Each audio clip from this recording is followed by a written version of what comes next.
At para naman sa ating pabaong pampa-good night, isang pambihirang washing machine ang naimbento. Hoy, kahit sinlaki lang ito ng isang ice cube, kaya nitong mag-wash, rinse at spin.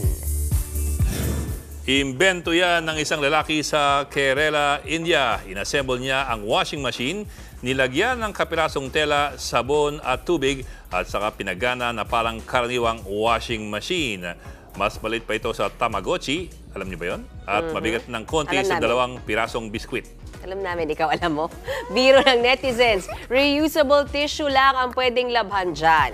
Hinangaan pa rin naman ang engineering skills ng inventor nito. Nasungkit nito ang Guinness World Record bilang pinakamaliit na washing machine sa buong mundo.